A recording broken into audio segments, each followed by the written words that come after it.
everybody, and welcome to your June 2019 episode of Sunday Sit Down, the show where anything goes and nothing is left behind. As always, I am Steve, your friendly neighborhood lawn gnome, and I really hope that you guys have found a comfortable seat in your house with a little bit of a late lunch and maybe a nice beverage. Normally, I bring coffee. I swear to God, this is not scotch, it's iced tea, but because of the fact that it's too late for coffee, and even though I do drink decaf, I just needed a little bit of a change of pace because we're in the middle of summer and nothing screams summer like iced tea. But that's not the reason why we're here today. We only do 1 2-hour show every year, and the reason why we do that is because there are certain topics that I want to talk about that are just, there's not enough time to discuss it all in one episode. And more importantly, it's always good to bring more than one perspective to the table if we do decide to do an episode that runs for about 2 hours. And based on some of the things that I have heard recently in terms of things like BookCon, I heard that some things didn't go so well for some people. I wanted to bring something important to let everybody know that you guys, we're not as different as we think we are. And we need to really step back and realize that there are more important things in life. And that is why the topic today is called BookTube or YouTuber meets World, because I want to really get a good perspective on people who have been doing YouTube for many, many years or just recently, and what it has been like in their lives with BookTube or YouTube or without it. And I've got two great people here, people that I've known for a long time, one a little bit longer than others. So I want to welcome Melissa from the Bookish Babbler, who has been on my channel before for some live streams. So Melissa, it's great to have you back today. It was great to be back. Yeah, it's been a while. And we've got Taylor from PageScreenTaylor, who has also been gracious enough to host this event because YouTube is being a bastard to me again. So first of all, thank you, Taylor, and thank you so much for joining us today for the show. Thank you for having me. Yeah, this is, I think, going to be a very important show for everybody. And like I said, the important thing that I really want is for people to just learn something. So we've got 2 hours ahead of us. I'll be keeping track of the clock to make sure that we don't go overtime. But if we do, there's nothing wrong with that. So when we begin this show with the first of 7 questions, I always like to begin at the beginning. So the first question, and whoever wants to take it first, just jump on in and don't be offended if you accidentally interrupt anybody. A good conversation is filled with interruptions, and that's what makes it such an important conversation. So the first question is, when you decided to be a content creator here on YouTube, where were you in life and what made you decide that you wanted to do this? Well, I can go first. Go for it. So this is actually my 3rd attempt at a YouTube channel, and it's the one that stuck. So the first one was in high school, and it was so embarrassing, I mercy killed that YouTube channel. The second one was my freshman year of college, where I just wasn't in a good place. I didn't have any friends. It was just not a good time for me.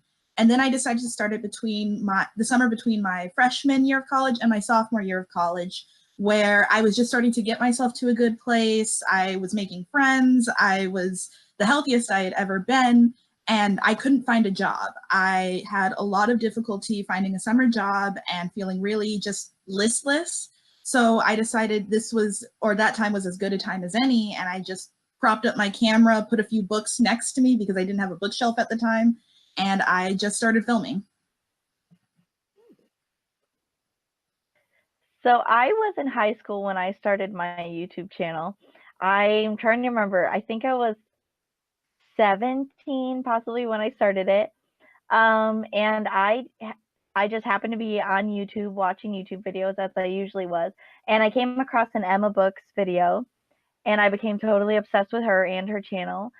And I was like, I love to read. I'm a huge reader. And I was like, this seems like it could be a good, fun time for me. Much like Taylor, I was at a point in my life where I was just ready to be out of school. I absolutely hated it. I did not have a lot of friends. I didn't have much going on in my life. And I just decided that this would be like a good outlet for me and a good way for me to talk about a hobby that has been a huge part of my entire life. So I started my channel, and here I am today. I'm now 21 and we're still going strong on the YouTube channel. Wow.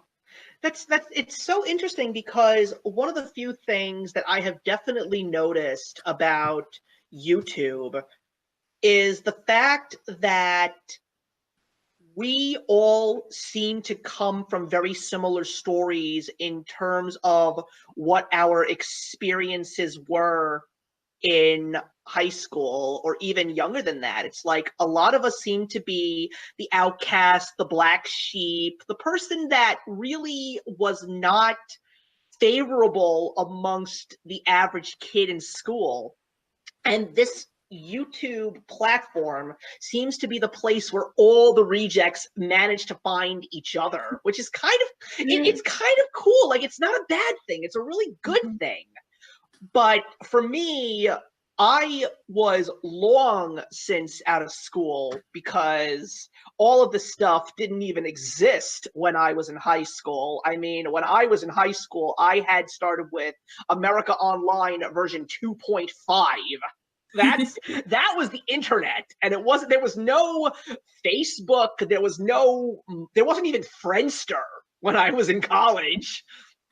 So this was something that I never would have imagined would even exist in time.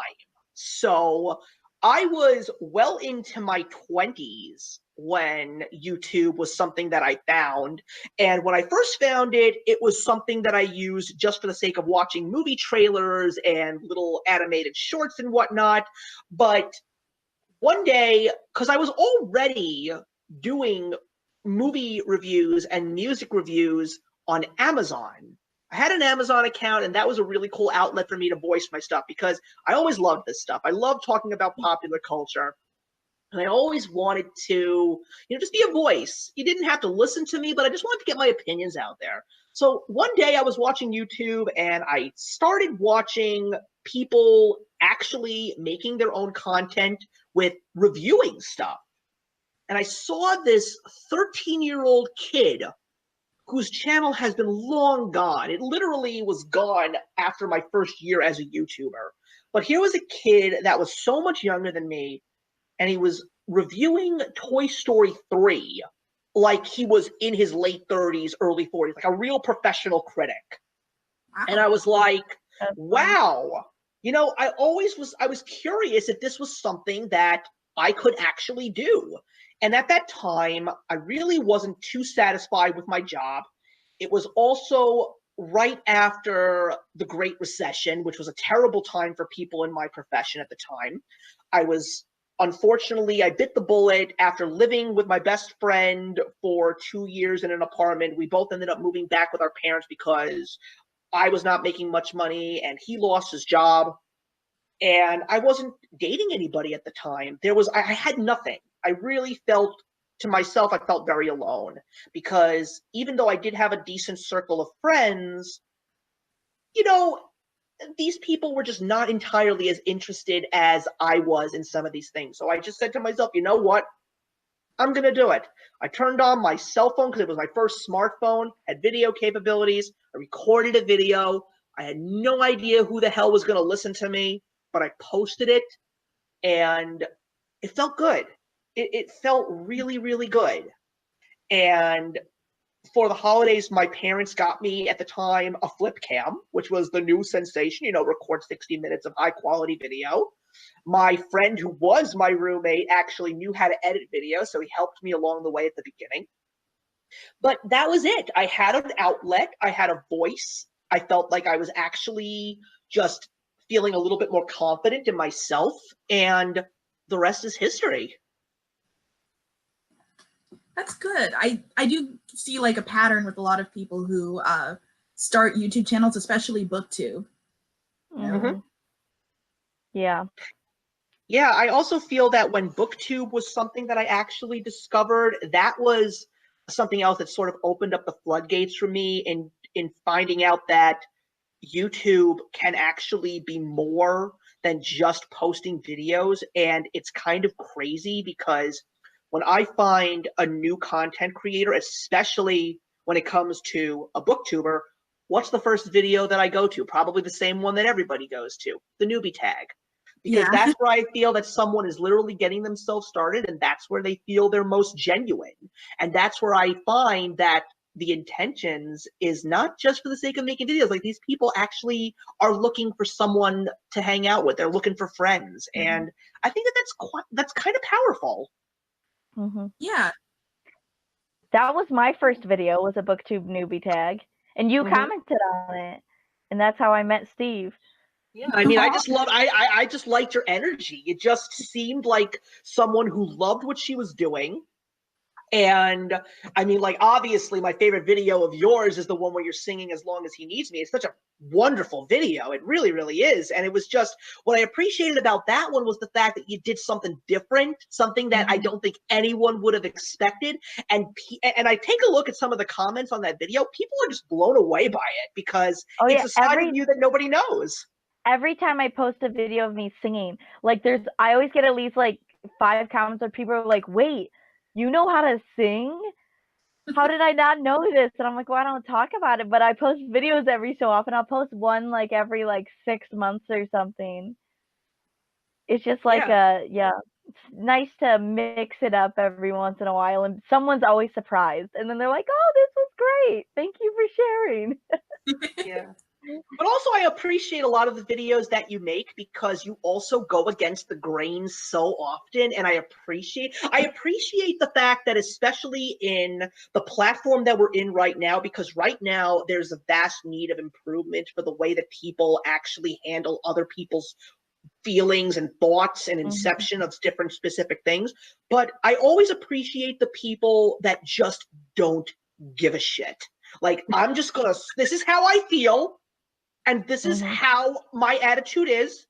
You can love me or hate me, but I don't care.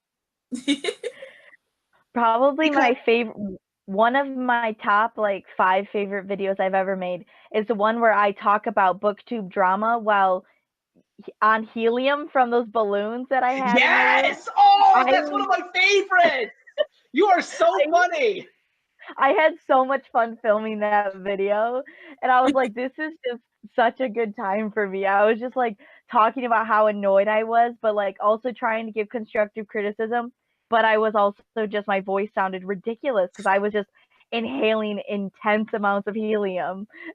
But Taylor, I really appreciated the fact how we actually connected, because I have no shame in saying that the first conversation that you and I had outside of YouTube was the results of the 2016 election. And we had such an amazing conversation. I mean, I won't deny that there was definitely tension because we didn't really speak to each other that often, but the more we spoke, the more on the same wavelength and respect we sort of became. And I loved that. It was a shame that there was sort of like a blackout period where we just weren't talking, but I think it was just because you were just so busy with other important things. But but I love the fact that you really are back in full force and you're really starting to think of so many interesting ideas. Like, I'm really excited for your Hitchcock project, and I'm glad to be, and I'm really excited that I'm going to be a part of it in October. I'm really excited. God, thank you. I had a little bit of trouble getting it started, but I'm ready to get it back on course. You know, work gets in the way, but this isn't something that's dead. I'm really excited to get to it. And you were like literally the first person I thought of when I was like, oh, I want to do this movie project. Because I think, other than the whole political discussion we had when we first met, which was wild. But I'm always, and let me tell you something, that conversation is never going to be over. We can always unclick the pause button whenever you want to chat. You know that I'm always open for that. Oh, same. That was just a lot of energy. I remember, like, because we hadn't interacted before and we were just messaging furiously, and I was like doing the dishes at the same time, so I'm like scrubbing the dish, going to message you. It was a lot of energy. She multitasks, everybody. Cleaning the dishes and booktubing. I'm gonna try that.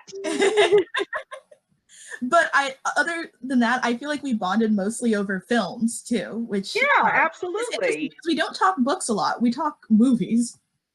Well, there's nothing wrong with talking Yeah. about movies. I mean, don't get me wrong. One of the most important things about BookTube is when I was in grad school, I was not reading at all. And I wanted to get back into reading for pleasure. And so that was around the time that BookTube was something that I discovered. And I'm seeing all these new books. And I'm like, here they are. This is what I want to do. I want to start reading again. I want to really just be the reader that I knew that I always wanted to be, because my mom tried to get me to read so much when I was a kid, and I never found my niche. It wasn't until I found Harry Potter and Lord of the Rings I was like, sci-fi fantasy, this is what I like.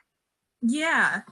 But also for me, it's like one of the most important things about YouTube is it's such a driving force for people to think of new and innovative ideas, because now you both, as often as you have the chance to watch videos, I'm sure that you both check out one of my throwback videos one of these days when I talk about a classic film that I've never seen before. Like, I always knew that these great movies were out there and they existed, but I just never had the incentive to watch them. But now I'm watching them and I just feel like I'm really becoming a better person for it as a film appreciator. And now I'm watching all of the first 24 Bond films before number 25 comes out next year, which was something there's so many James Bond films I never watched, and I'm a fan.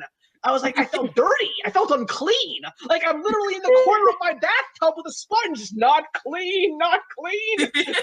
Like, what am I? That's funny. That was me with what was it? It was some book series.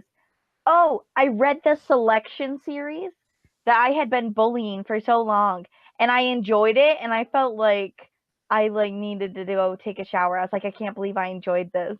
These stupid dystopian bachelorette books. Why am I enjoying these? I know something. I heard about that.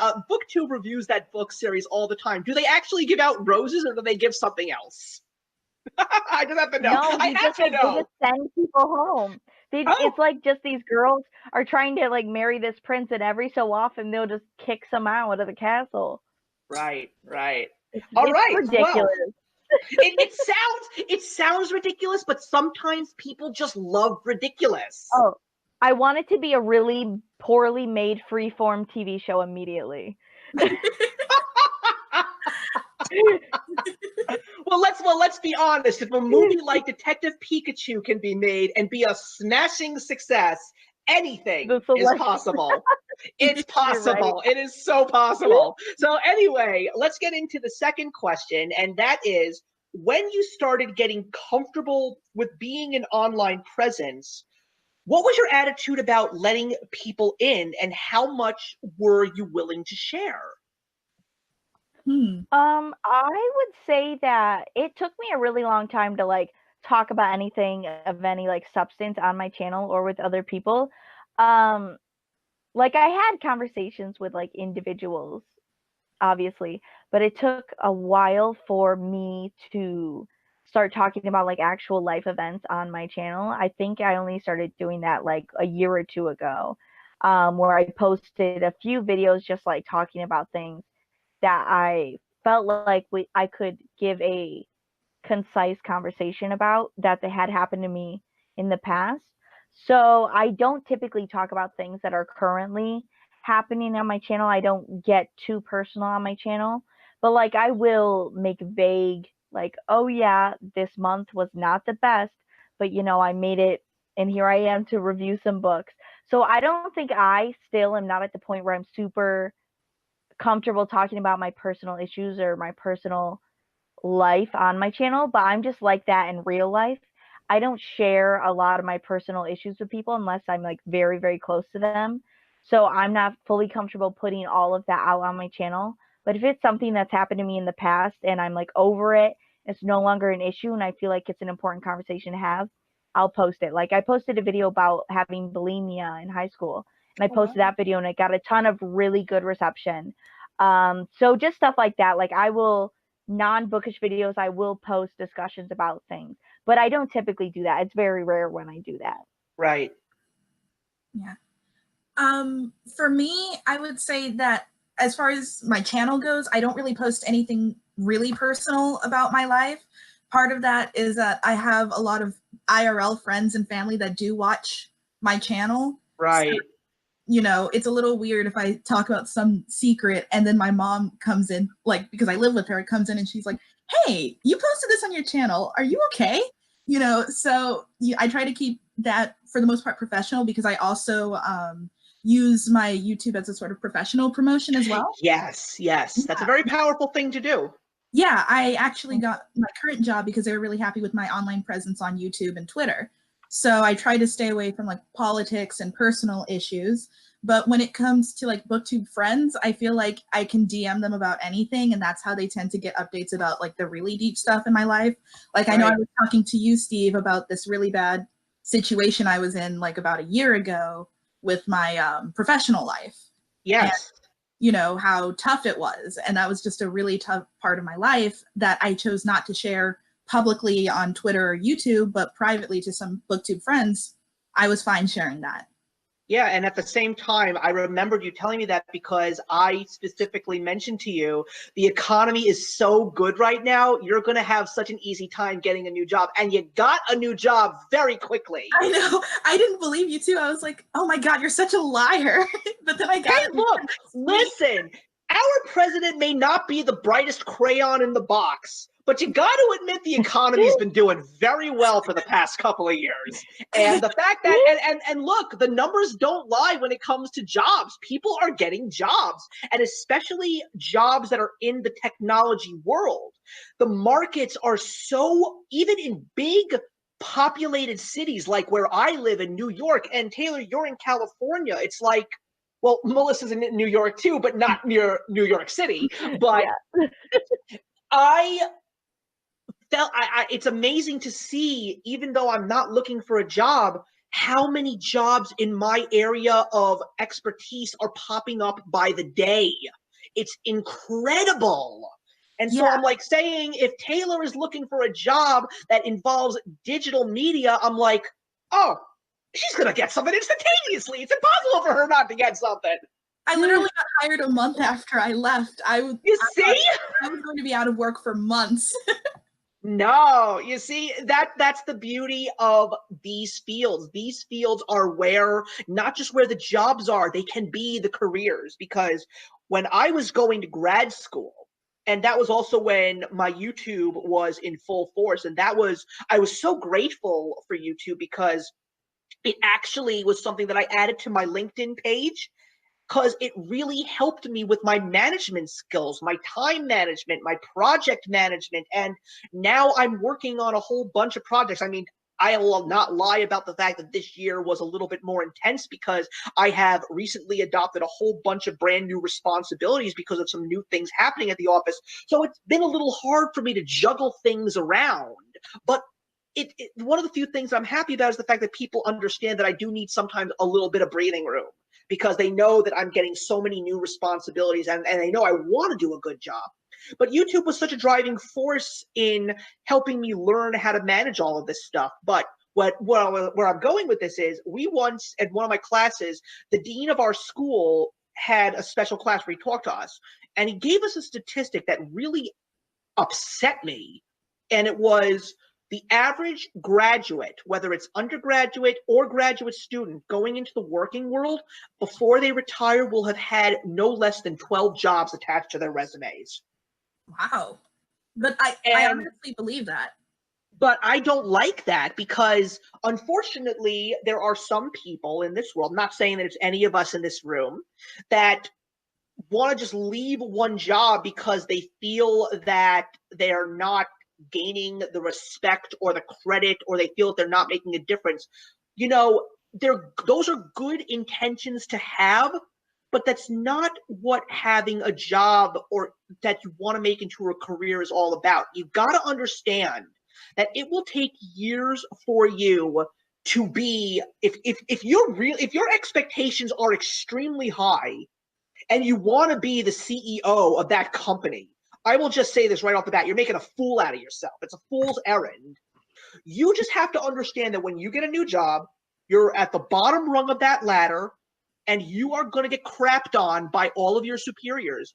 But you have to understand that you have to work every day. You got to treat every day as if it is your last. You got to wake up in the morning, ready to go to work, ready to tackle the day, and just do what you have to do. If you do what you have to do and you show your superiors that you have a passion for what you're doing and you show them that you're trying to do the best job as you can, the credit will come. You just have to be, that's one of the few things that the average young person doesn't have right now. They don't have patience.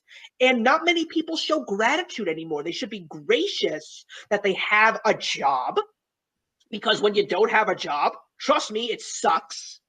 I mean, I'll give you a true life situation. I proposed to my wife before I graduated from grad school, and I didn't have a job. I took a major gamble, but I did it because I just felt that it was time. And that basically gave me the incentive to work 10 times harder to look for a job. Thankfully, the school that I went to took a chance on me and brought me to work for them, but I got the job in less than 6 weeks because I was just working to get that job. And I will also not lie. One of the questions that was actually asked of me was if I was married, and I said I just got engaged. So that actually kind of scored me a couple of brownie points, apparently. But I don't consider that a bad thing. But no, it was just like I knew that I had to get myself a job. And I knew which field I wanted to go into. I knew what I was capable of. I was willing to learn, because another thing that people need to understand is when you are in a major in college or in grad school, and I'm sure that you guys know this because Melissa's been to college, Taylor's been to college, you learn. And then when you get to your job, you have to throw everything you learned out the window because now you gotta do things the way your employer wants you to do these. This is how that's how it works. And you can't go into this world saying I can do this better. You have to understand that you also have to understand that there's age gaps, there's generation gaps. People don't do these things. Like, I just did a project that involved me dealing with the faculty, and some of these people don't know how to use computers. And does it anger me? Yes, it does anger me. But I have to understand that it's just a generational thing. It's just the way things go. Yeah, I definitely agree with that. I think in some cases when it comes to work, you definitely should stick it out and, work hard and try your best. I think when it came to my work situation, you also have to know your self-worth and know, where things are going. At that point, I was there for 8 months and it was just not a good situation. If you're at a point where you're just not doing your best work because you're so scared of doing something wrong because there are repercussions, and that there is no intention of promoting you further, even though you deserve a promotion and you put in the time and the effort and so on, at least for me, it was a good time to walk away. And I'm happy I did when I did, because that's, like you said, the economy was, in a good enough position where I could get hired quickly and also take a chance on a job in a field that I just hadn't studied. So. Yeah. Yeah, I mean, you have to also, yes, you have to love what you do, you have to love who you work with, and you have to love who you work for. If those 3 things fall into place, then you'll never work a day in your life. Do I have bad days? Yes, I have bad days. My wife is a middle school history teacher. You can tell that job is not rainbows and unicorns. But she goes into those school halls every single day ready to teach these kids because that's what she loves to do. And I also joke around. I also joke around with her and say, you also love to hear the sound of your own voice, but that's not the point. No, I admire her so much because I feed off of her passion. I love how she is so eager to just teach these kids. And it gives me such a drive because I want to make sure that I go in regardless of how I feel, that this is my job. I want to do the best that I can today, regardless of how I'm feeling. You got to leave your home life at home and your work life at work. Sometimes if you feel you just need a non-biased voice to just tell someone what's going on, sometimes it's okay to talk about those kinds of things at work. But also, there's also so many people that say, you shouldn't talk politics, you shouldn't talk personal life. Something? I actually do sometimes talk politics in my office because people do. But you know what?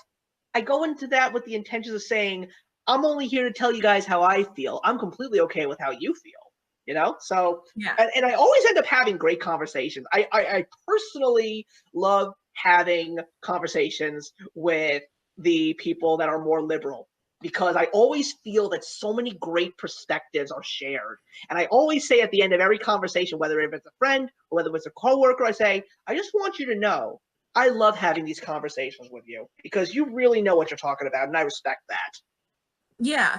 I kind of agree to a point. Mhm. I think you also have to know who you're talking with and the situation. Like the last place I worked, I did have a group of friends and we would talk politics all the time. And that was, those were great conversations. But now, especially since I'm the new person, I don't want to walk into the office and go, what's everyone's perspective on Trump? Let's just have a discussion here.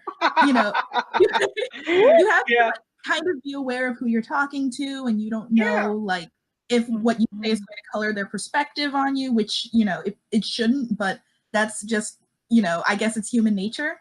Yeah, and I remember this one time I was talking to one of my coworkers, and we were just talking about some of the news personalities, and I was talking to my friend about how talking to my coworker about how I actually watch a lot of Fox News, and she's like, "Oh, do you watch Hannity?" I said, "Let me tell you something about Sean Hannity. He is one step away from being on his show with one of those tinfoil hats on. I think he's losing his mind." And this is coming from someone who actually agrees with half the stuff that those news anchors say. It's like, he's losing his mind. I can't watch this guy anymore. Yeah, like, you have to know your audience. Exactly. I was wondering if Melissa wanted to jump in and say something. It sounded like she wants to say something. Oh, well, I was just gonna say, like, I am also like the new person in my current workplace. I recently just got hired, but my job is a lot of downtime. There's a lot of time where we're just sitting there without a lot to do.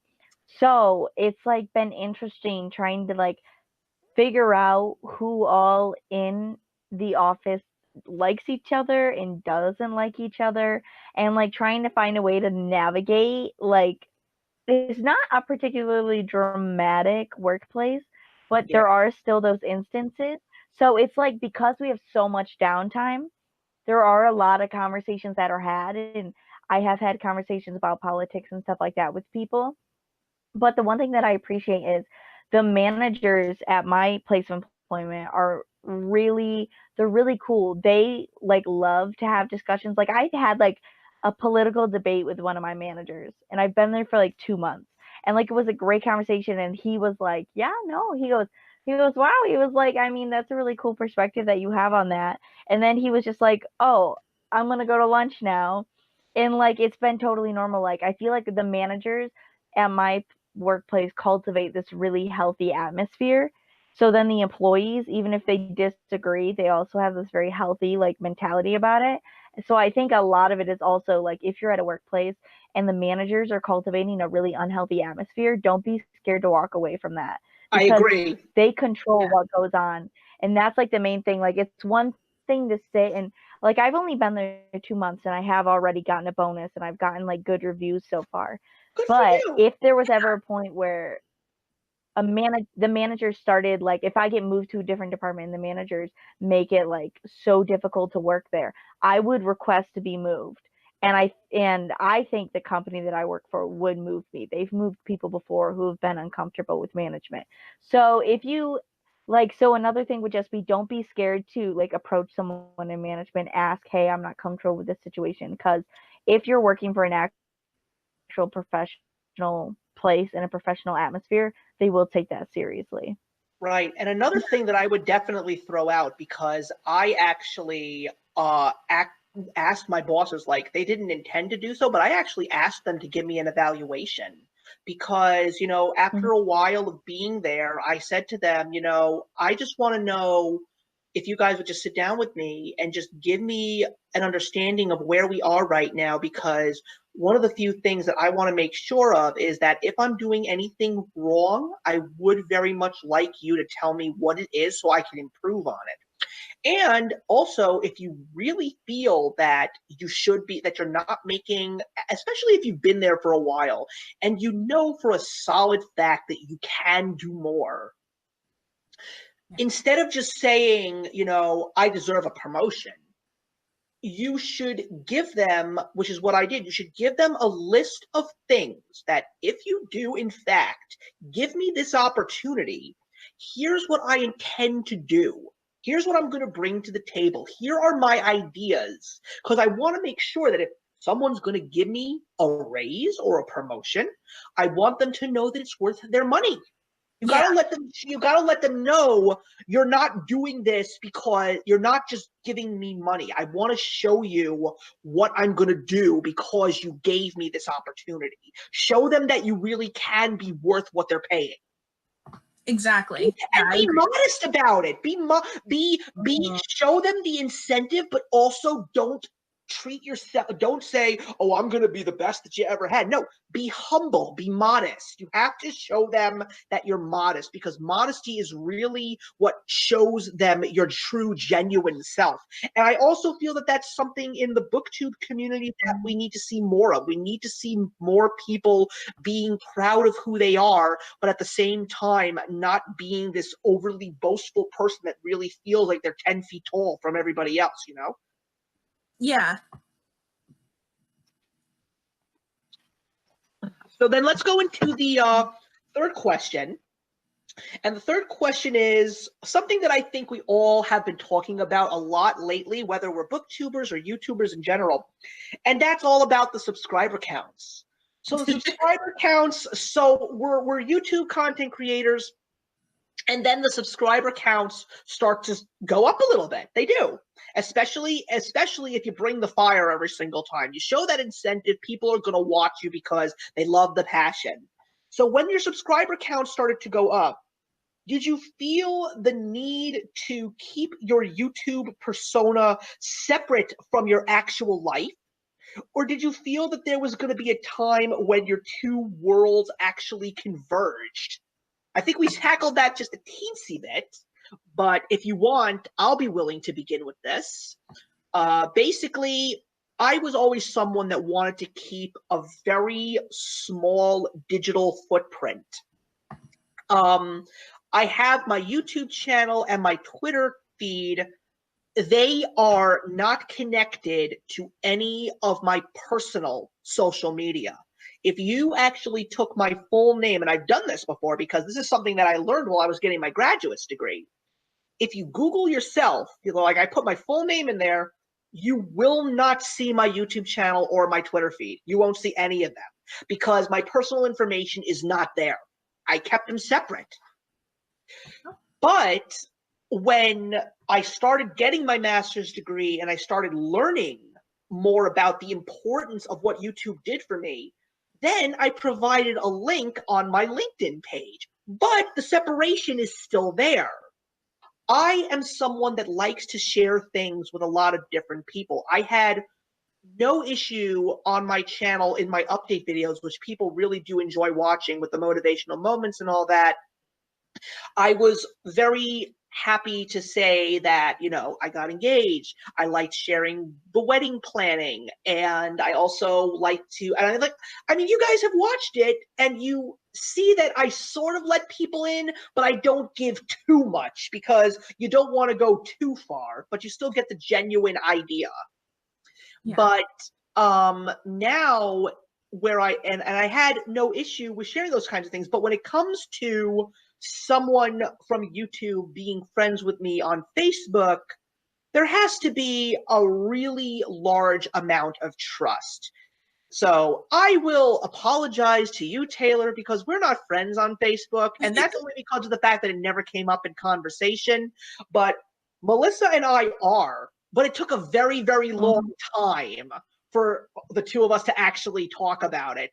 And it was just because of the fact that we always commented on each other's videos, we worked together, we talked to each other in real time. So there was already a friendship there. So I felt comfortable sharing something like that. Yeah. But if my worlds do truly converge, it's very minute. Like I said, my digital footprint is very small, but I do have no issue sharing my YouTube channel with friends and family. And the fact that my friends and family don't even watch my stuff, except for maybe a couple, I'm completely cool with that. I think my biggest fan of my show is my aunt. And she only watches the throwback videos because she likes it when I talk about the old movies, because that's her stuff. Mhm. My parents and my siblings, they don't watch. Some of my best friend, you guys who have been watching my show, you probably recognize this name, the notorious Mr. Beagle.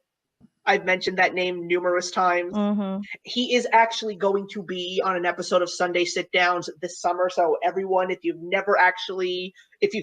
very curious who this notorious Mr. Beagle is, you will meet him. He actually did show up on one episode of my show. We talked about Warcraft. But yeah, it's just like, I have no issue letting the worlds converge, but if they do, there has to be a very good reason for it. And like BookCon or any other YouTube interaction meetup, that's also where the two worlds sort of do converge, but it's usually a hit or miss. Like there are some people that I will just speak to and I will just like have a good time just chatting with them, but that's pretty much all we'll do. And maybe we'll DM on Twitter every now and again. But a perfect example would be Alex from Pucks and Paperbacks. We're very good friends now, very, very good friends. And I'm so upset that he ended up going to BookCon on a whim, and I didn't get the chance to just hang out with him for a little while, because we have been very, very good friends for a couple of years. And it's great to know that I have a friend in Alex. It really is. And the only thing that's upsetting is the fact that all the truly great friends that I met over the years just don't live anywhere near me. That's always the big problem. But yeah, I do let the two worlds interact, but there's so many guidelines that I follow, because at this point in time, I'm still one of those people that came from the generation of the internet's not the greatest place in the world. I think what's funny is it still isn't the greatest place in the world, and the problem is everybody knows each other now. That's what's even weirder. But yeah, that's my take on that. I would say that I would agree with that. I would say my viewpoint on that is pretty similar. I do speak to some of the people that I have become friends with on the internet. I do speak to them regularly, but it's people that I have known for like at least like a minimum a year. And usually most of my conversations actually happen on Twitter, like in Twitter DMs. That's where most of my conversations happen. I think only one or two booktubers have my number, and the only booktuber who I'm Facebook friends with is Steve. A few of them follow my like private Instagram, but I think that's just because they found it, and it's like Allie from the Hardback Quarter. So it's like it is very much so like a very small group of people that I speak to regularly, anyways. And there are people that I speak to more sporadically on Twitter, but I don't typically like. It's not like I have them as part of my like everyday life, I would say. And that's not even so much a personal choice, whereas it's just like time management. Yet again, Exactly. like Steve said, a lot of them live really far away from me. So it's more like that. It's like I can't go visit them or hang out with them on the weekend, but I can like shoot them a text every so often, stuff like that. So it is like I would count these people as like genuinely my friends, but it's a different kind of friendship because it has this wall of technology behind it.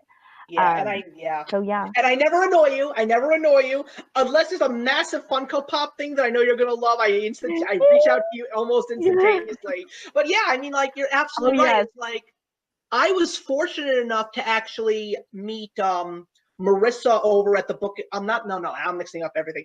Blatantly Bookish. So many Bookish in booktuber names. Yes. But if you haven't watched Marissa over at Oh.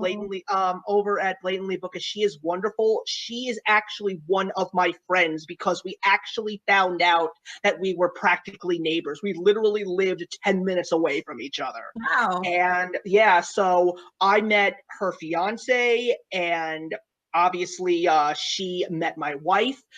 We actually all went out to see Rocket Man last night. All four of us. We're really wow. yeah, I'm going to their wedding in September. I'm going to a booktuber's wedding. How does that happen? That's cool. But that's also the greatest thing. It's like we don't consider each other booktubers anymore. It's like we're just friends now. And it's amazing. And there are some booktubers that I haven't spoken to in so many years. Like, do you, Taylor probably doesn't, but I know Melissa was around. Do you remember Sarah from Sarah Ella? Yes, I loved her channel. I still talk to her. She's doing very well, thank Wow. goodness. I'm And so glad. I'm so glad. And yes, I am not ashamed to admit this, but do you guys remember the BookTube powder keg? Remember the Brie Fauché video about diversity? I remember I because don't. we had I'm still friends with her. Because we had a conversation about that. We had a lot of conversations about that because I didn't know what had happened, and then you sort of broke down it for me and then I saw the video right before it was deleted, and it like blew up. I think some good discussions definitely came out of it, but I definitely think there was so much misunderstanding. I agree. Misunderstanding came out of that. That was the first big BookTube scandal. I think. Yeah. You want to know? That was you one want of to the know? first BookTube scandals. Yeah, and you want to know what the craziest thing about that video was? If it wasn't for that video, I probably would have voted for Hillary Clinton. Interesting. She was the main reason that her video and the message that she sent, that was how I discovered the SJWs and the crazy lunatic leftists, not the liberals, the leftists. And I was like, I don't want to be a part of this group. I will not be a part of this group. I don't like what they are and what they represent, especially straight white male here. I have nothing against anyone else. Why am I being treated like I'm the devil incarnate because of my skin color? So I was like, screw all you people. I'm going to the other side. Some people tend to put their foot in their mouth a lot. Oh yeah, and what they have foot and mouth disease for about 5 months after. Yeah. Yeah. But yeah, and and Steve, yeah. Oh, I was gonna say I think that was it was such a heated time in general, and that I just think that video came at a good part because at a good time because I think the conversations needed to be had, but I also think it came at the worst possible time it could have for Brie. I think it came at a good time for the community to grow, but I think it came at a really bad time for Brie and her channel and her mental health and her. Yeah. She's doing wonderfully She's no longer now. on BookTube. She's doing wonderfully now. Yeah, and Stacy from Stacy's Stories is another person who's still very small, and I love the fact that and I'm sorry, Taylor, I know that you have to say your piece, but I'm just enjoying the conversation. But Stacy is someone that I got along with so well, and my wife and I take a pilgrimage down to Washington, D.C. once a year because that's where she went to college. So all of her good friends are still down there. But now, I mean, all of her friends are wonderful people. I get along with them so well, but now it's not just going down there to see them. It's like we see my wife's two friends and their families, and we also make sure that we see Stacy. She comes to the National Mall, and we spend the day on the National Mall. We have lunch. It's amazing. I love the fact that I've actually become friends with so many people, and now like some of them are very big pieces of my life. There's still so many people that I actually haven't met in person. Like obviously I haven't met the two of you, which is something that I hope changes very soon. Because I know for a solid fact that we would probably end up talking for 15,000 hours about nothing and have the most amazing time ever. I mean, I could totally see me and Melissa walking around Midtown Comics and just never leaving because there's too much shit in there to look at. And Taylor, I can imagine just see you and me just like sitting in Bryant Park till sundown, just talking about politics, and it would just be the greatest time of our lives. I swear. Yeah, honestly, like booktube friendships are so important to me, and it's so weird because I think I've only ever met 3 booktubers in real life, and most of the ones I talk to on a regular basis, I don't know, know in terms of I've met in real life. Well, if we actually all end up at BookCon next year, and something starts to go down, I'm just gonna like turn to you guys. I just want to get the hell out of here. Let's just go to like the local pizza joint, just grab a slice and just bullshit for a couple of hours. Ain't nobody got time for this. Exactly. Well, one of the few things that I have to introduce you. Yeah, well, one of the few things that I have to introduce you guys to is you guys have to check out Donut Plant at the little kiosk at Grand Central Station, because I would never ask anyone to go from the Javits Center all the way down to the Lower East Side. Some of the best donuts in New York City.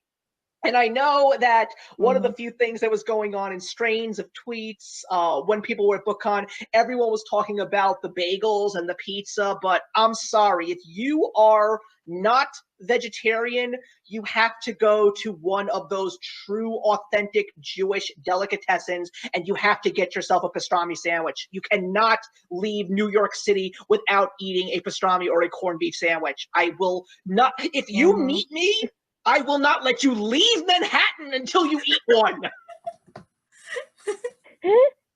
And trust me, the price may be a little steep, but the amount of food you get is worth every damn penny you spend. And that is a guarantee. I'm excited for next year's BookCon because I had a bagel for breakfast and it was a thin, sad California bagel. And I was like, people would punch me in the face right now. Oh, I would never do that. I mean, you gotta. I wonder if it's true. Like, well, did you ever watch? Did you ever watch the show Entourage? No. See, there was a moment in the show where one of the characters actually said you got to go to the Jewish area of Long Island of Los Angeles because the religious Jews import the water from Borough Park. That's why their bagels are so good. I was like, if that actually is the truth, I would not be surprised in the slightest. Because it was also kind of funny because like I was watching watching all of my friends who were there, and 2 of the people that I did follow were Maddie from Maddie Lee Reads and Abby from Tulip Swift, and they were constantly talking about the pizza. And I also said to them, you've got to go to a store right in the heart of Midtown called Bravo's, some of the best pizza you'll ever have. But here's the kicker, it's kosher. And one of them, who actually happens to be Jewish too, couldn't believe that I said that. She's like, the next time I come to New York, I got to go there. So I'm like, what? She's like, I like the fact that see, that's one of the other things that people need to understand. It's like, if you're going to do stuff that is YouTube related, especially if you're going to be going to another city, you got to spend some time just enjoying the city itself. It's like people who just literally came, went to Book Expo, went to BookCon, and went back home. I was like, you missed everything. And when are you coming back? Because you have no idea what you missed. Yeah, I wanted to do something like that during Y'all West when people were in LA because it was held in Santa Monica and I work in Santa Monica. So I was like, oh, I should like do a booktube gathering and we can go check out like the sights of Los Angeles. But I didn't have a car, so obviously that didn't go through. But that's the one advantage that you've got with New York. Tons of public transit. Yeah, Los Angeles has absolutely no public transportation. So yeah. No, it's just like 20 minutes. I have to drive like 20 minutes to get to like the nearest McDonald's, so wow. I feel the pain of not having a car. I remember my friend once telling me, because she lived in Utah, it's like I have to go a half an hour just to get to a Starbucks. That's so sad. No, yeah, my nearest Starbucks is like 40 minutes away. What? Yeah. Oh I my mean, God. I live in the look, middle of nowhere. I mean, I live an hour north of the city, but this is still like very suburban. I mean, like one of the funny reasons as to why I thought this was the best house to buy was the fact that we were 10 minutes away from a Target and a supermarket. I was like, that's amazing. You know what? That's good. Those are like the two things you need the most. Oh yeah, along with an ATM machine that's part of your bank, but which I still have yet to actually find one near my house, but I really don't care because when I go to work, there's 3 of them within 1 block from my office, so I have no issue with that. I've got like 8, I'm not gonna lie, in like a 5-block radius, there are 8 Dunkin' Donuts and like 4 Starbucks. So I have no issue with getting a coffee in the morning. Good old Dunkin' Donuts. I feel like Yeah. ridiculous amounts of Dunkin' Donuts is such a New York thing because there were like 30 million Dunkin' Donuts where I live. Like, and every time I go to any other state, there's nowhere near as many. Well, it's really an East Coast thing. Taylor was at the central hub of Dunkin' Donuts. Oh my God. I hate Dunkin' Donuts. The only thing that's good about, like, the donuts are great. It's the coffee and the tea that's just nasty. Well, to a certain degree, in their defense, every one of them makes their coffee very different, but they just literally, especially in the city, well, the reason why I said Taylor knows everything about Dunkin' Donuts is because she went to college in Boston, and that's basically where Dunkin' Donuts was born. But Dunkin' Donuts, it all depends on where you go. Some of them make it very different, but also I just realized, like, what my sister hates Dunkin' Donuts because she always says that they water it down. But I actually started doing something new. I didn't know that you could actually request, if you get an iced coffee, that you can request less ice. So now I get my coffees with less ice. Honestly, yeah. I mean, I always do that. I think that's my biggest complaint with Dunkin' is that everything is so watered down. So I guess I'll have to remember that next time I'm in Boston.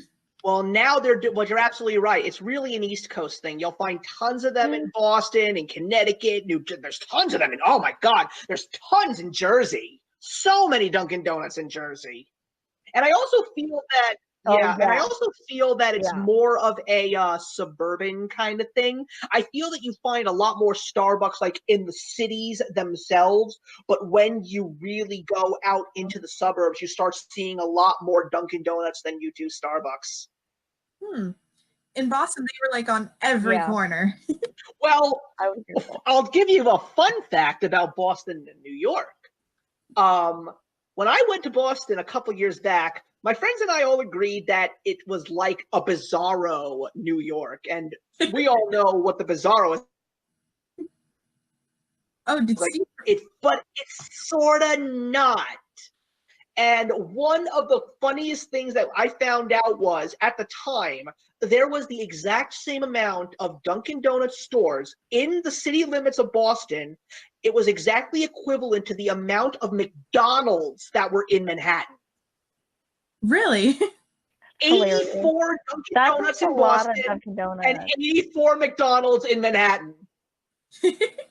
So I'm like, that's bizarro to the max. It's ridiculous. Yeah. So we're about to get to the top of our first hour. Yeah, we're about to get to the top of this first hour, and I've got to say, this conversation has gone in so many awesome directions, it's not even funny.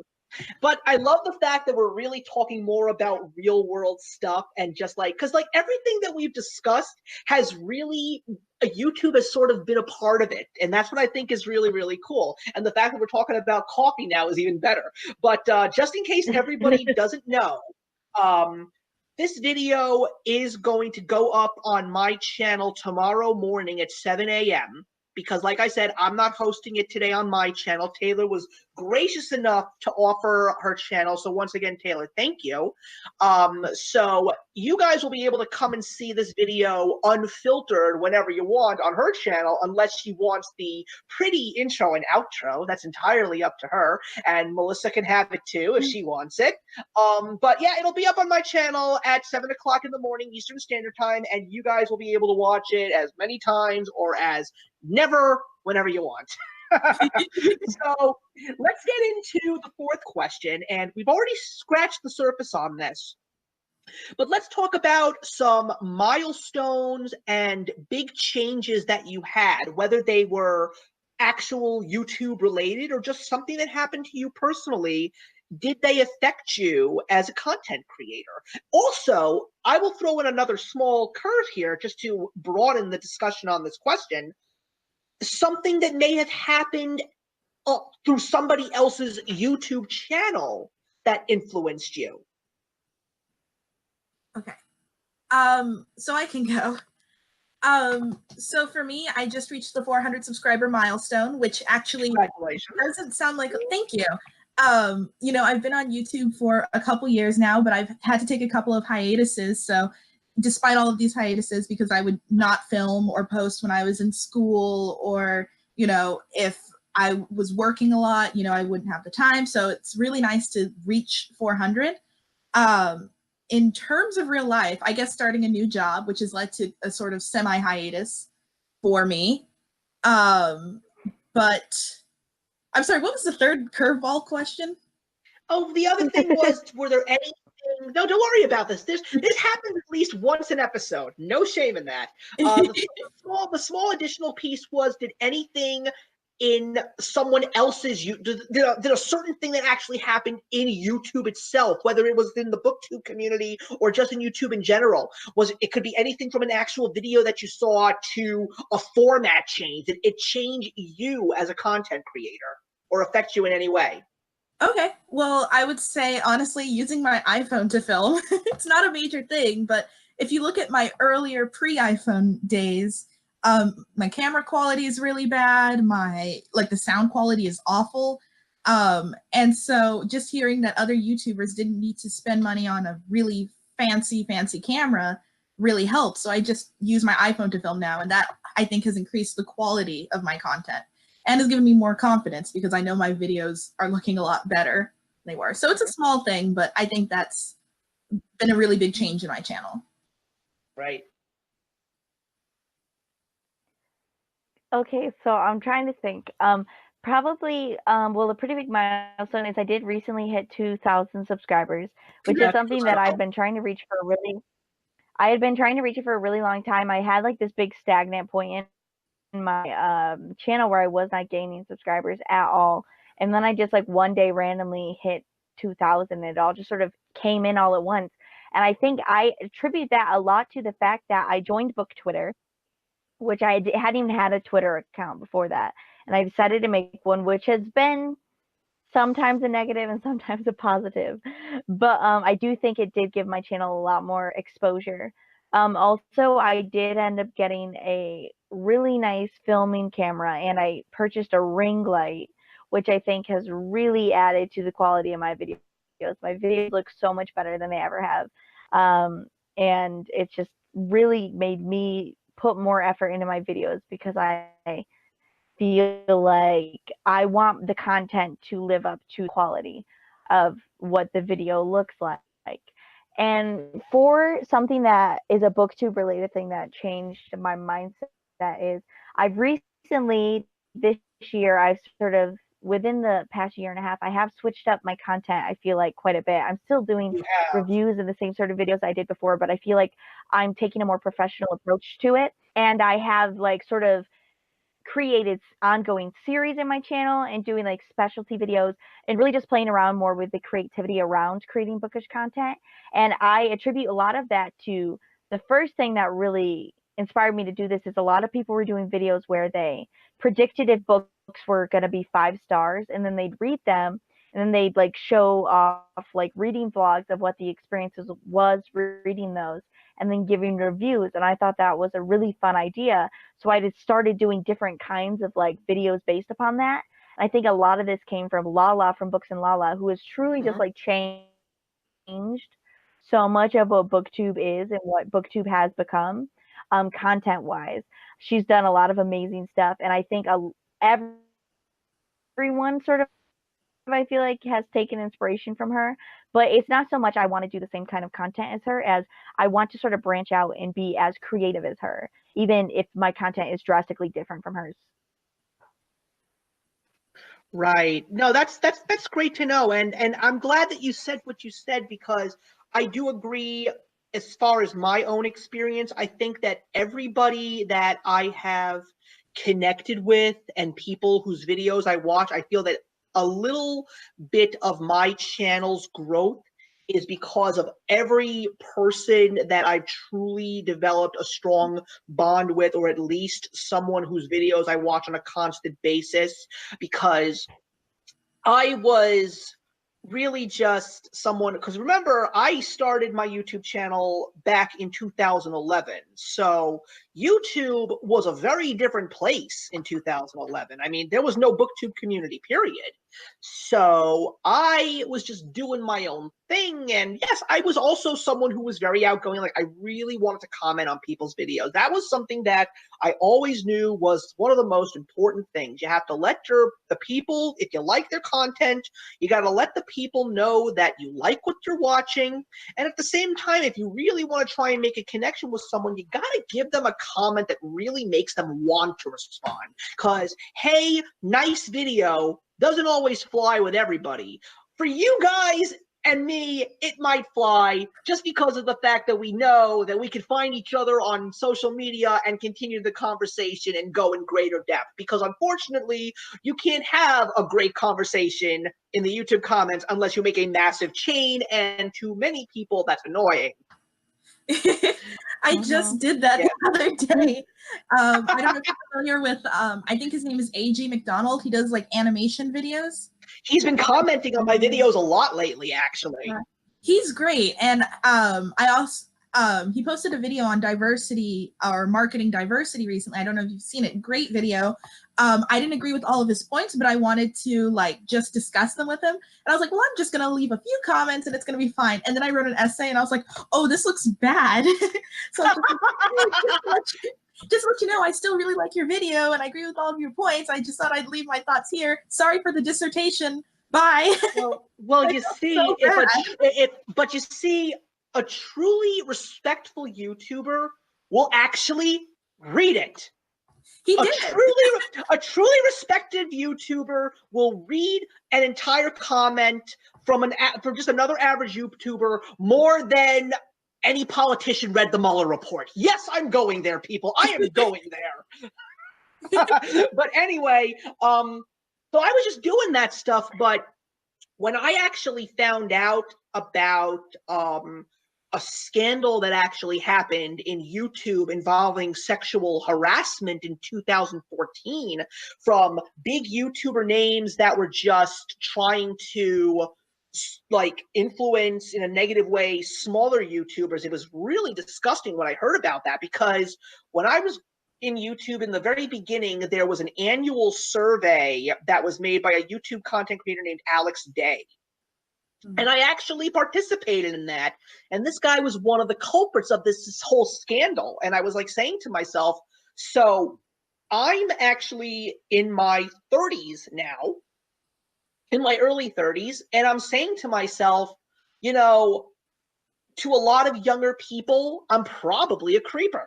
And I don't want to be that kind of person. So I made a video, and it ironically was my 400th video. And I basically talked about how, yes, I'm an older YouTuber, but I just want people to understand that I don't want to be perceived as one of those kinds of people. And I want to be a positive voice here, because I always knew that this was never going to be my day job.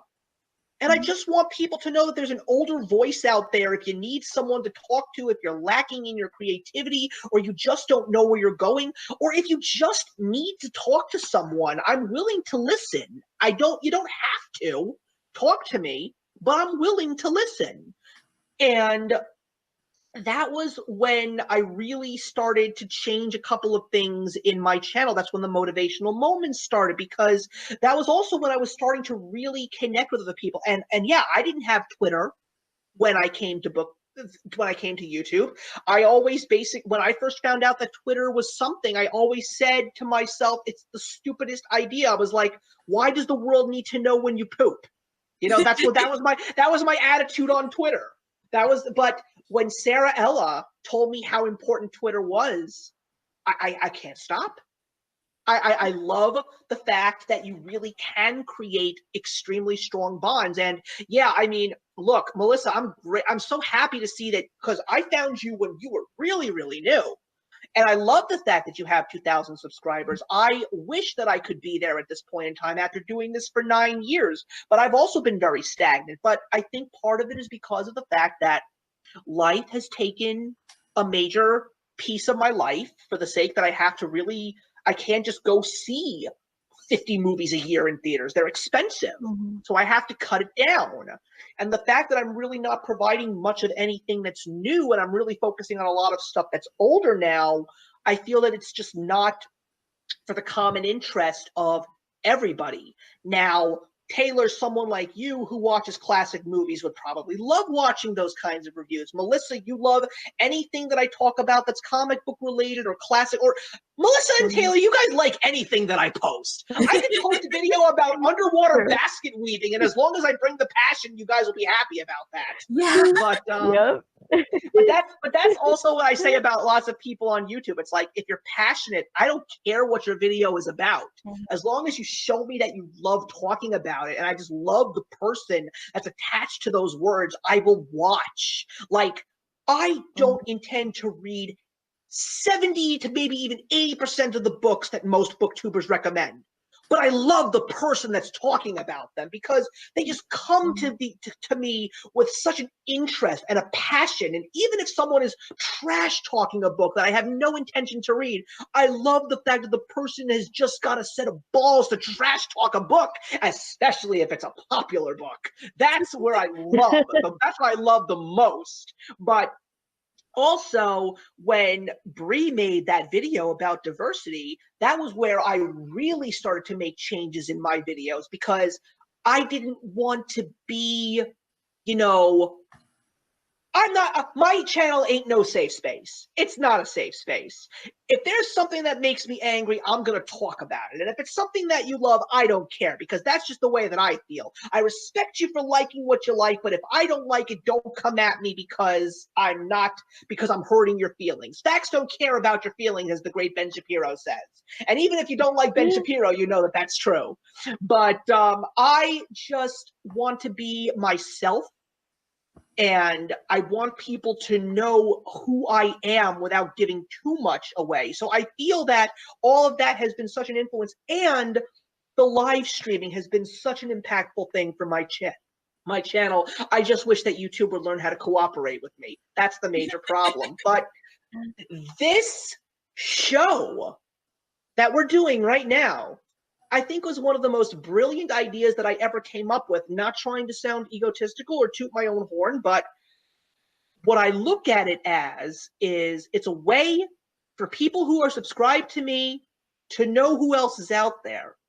And also, even if they watch these people, they only see a certain side. Doing a show like this and talking about what we're talking about, if your watchers are watching this right now, they're probably blown away, because I'm like, I never heard these things before. Like, this is so interesting, because now people are probably finding more commonalities or more talking points that they want to hear more about. So they want to get to know you more now because they like what they're seeing. And that's why I feel that that YouTube is not just kiddie videos anymore. It's literally a community.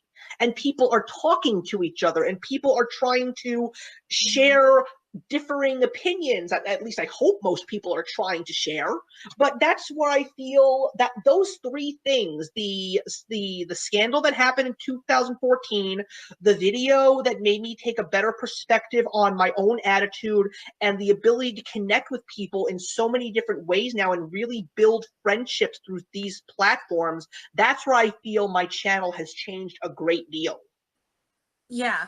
I will say one thing. I just thought of something else that has really impacted my channel is, I think in a weird way, because I think going to how things in your outside world affect your YouTube life. I have yet to finish my degree because I'm taking some time off to pay off some of my loans and then go back and take less classes at a time so I can focus on my current job. But I do plan on going into marketing, and that is like what I'm planning on going into, and it's what I've been wanting to go into for a while now. So I've taken a lot of classes about marketing and statistics and all of that. And I don't typically apply that to my YouTube channel, but I've just started recently doing that and like paying more attention to booktube trends and things like that, and making sure if I'm interested in a book that's really popular, getting my hands on it really early, reading it quickly, and getting a review out there. Because I did a review of Again But Better, Christine's book that came out, full and video on that book. Yes. I did a review of that, and that video has, like, my reviews typically don't get a lot of views, but my reviews of the Throne of Glass books, whenever those came out, have done very well. Each one of them has some of them have over 2,000 views on them, which is a lot for a small booktube channel. My video of Christine's, within 5 days, it got 600 views, which yet again, for someone who has 2,000 subscribers and whose videos usually get anywhere from like 60 views to 200 views typically, just based upon which one of my subscribers like the specific kind of content I put out, that's a lot of views for me to acquire in 5 days. So just the fact that I saw this book and I requested an arc of it, and I made sure I read it and posted the review around the time of the release date. I also ended up getting like 30 subscribers over like one day, the first day I posted that video, and I don't think that's a coincidence. So just like starting to pay attention to what's being talked about and what are sort of trends, and doing my own spin on those things and having my own opinions. It's okay to sort of bandwagon as long as you're doing it in a way that's true to yourself and what you believe, and you're not just sort of spouting opinions for the sake of getting like clout or views.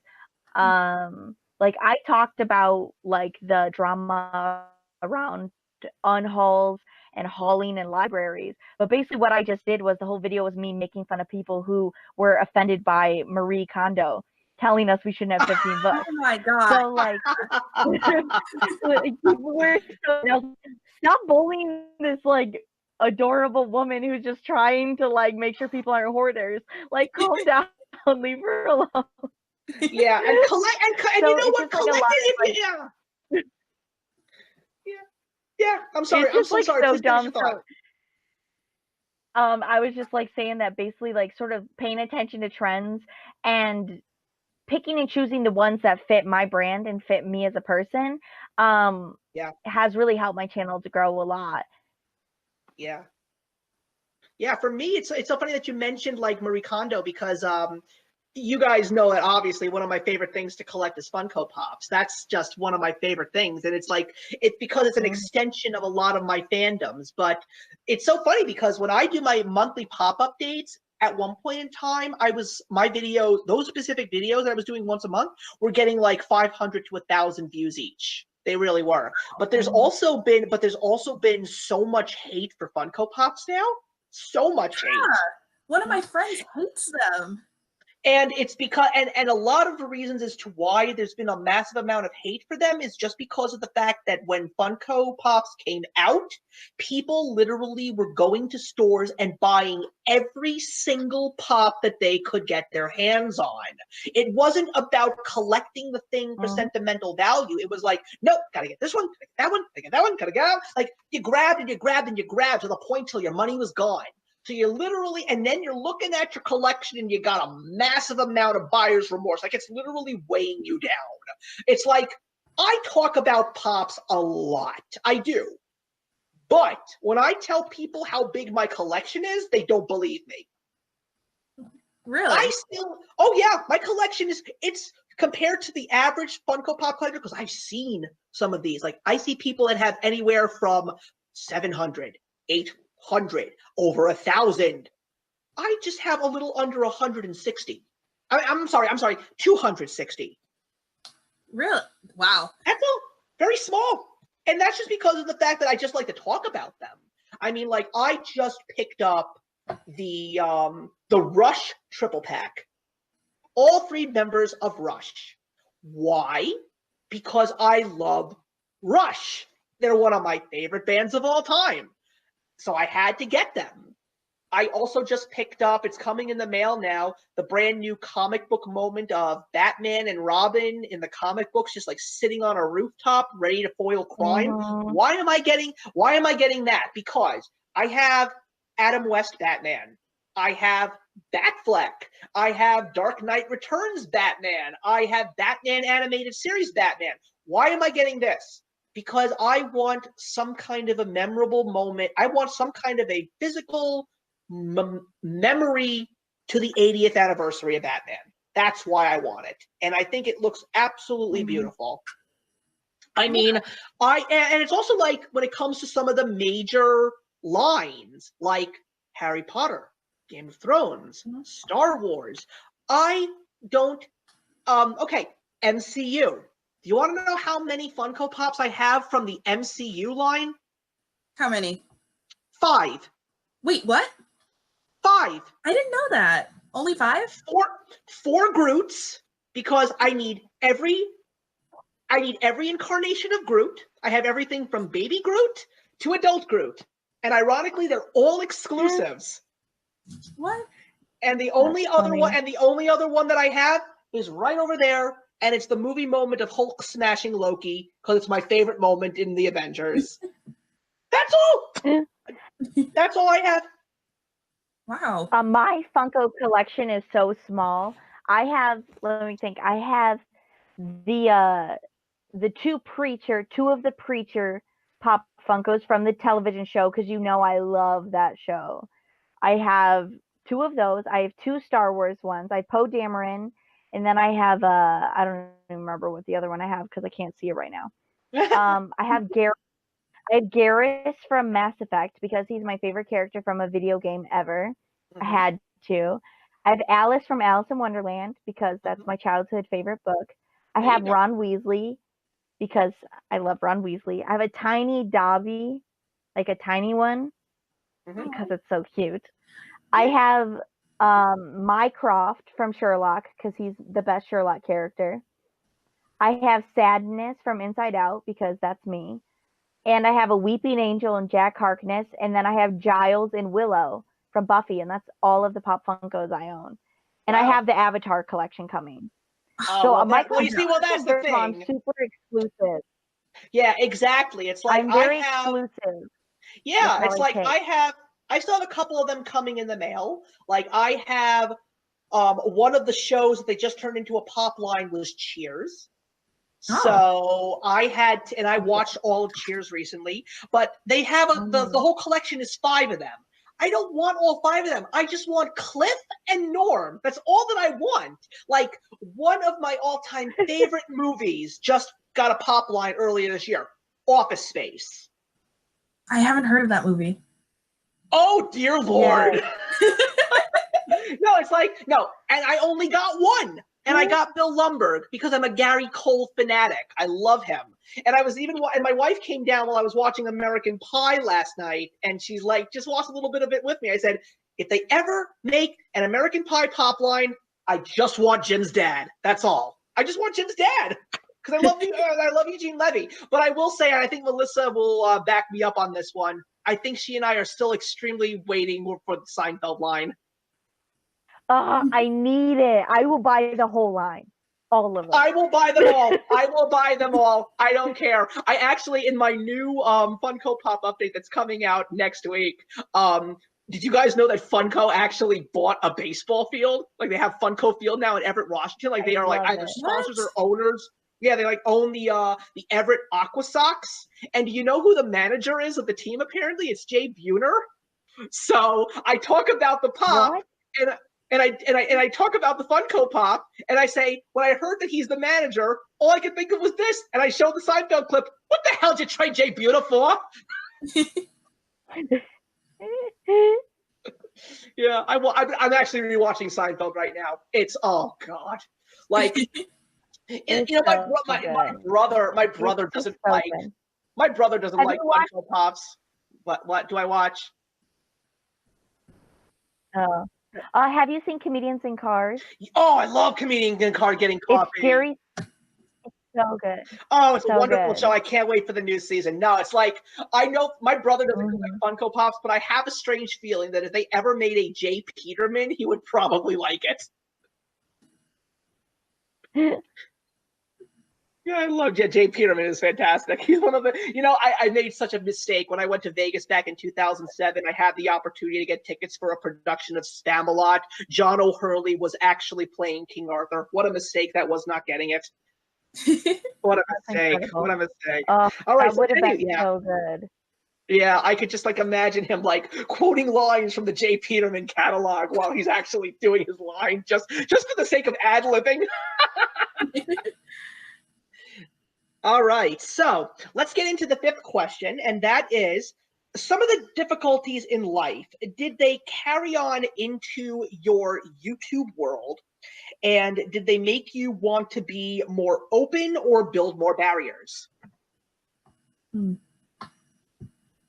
I would say for me, I would say like, to a certain extent, yes, just as the idea of me being, when I started my YouTube channel, I was very introverted. I've definitely changed as a person a lot since then. I'm much more of an extroverted person now, but I was a very introverted, like teen. And I think that definitely, you can see that in my earlier videos. I was a much more like shy, enclosed sort of person, and I think I was that for a while. So I definitely think just my natural personality, even though I had a little more freedom to be myself because I was just speaking to a camera in my own room, in my own element, I still think I wasn't ever as much myself in those earlier videos as I am now.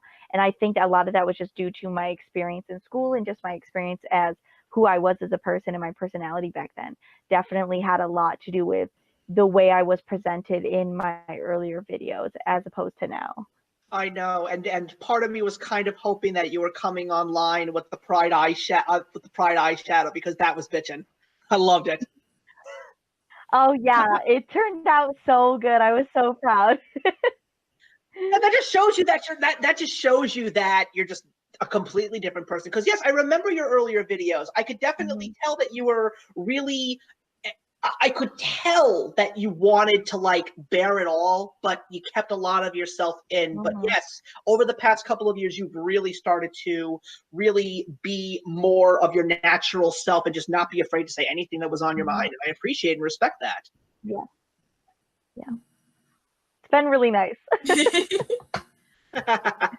It's freeing. It's very liberating. Yes. For me, I think I would say, you know, I'm a pretty shy person in real life. My mom calls it fake shy because everything I do that would be considered, I guess, not shy or extroverted is very much not forced, but I have to like get myself to do it. So it took me a long time to get comfortable in front of the camera. And I would say I'm still not 100% comfortable in front of the camera. I have a video coming out in a few weeks where my friend and I go to Barnes and Nobles and she picks out books for me. And it's just so awkward and we're both so shy.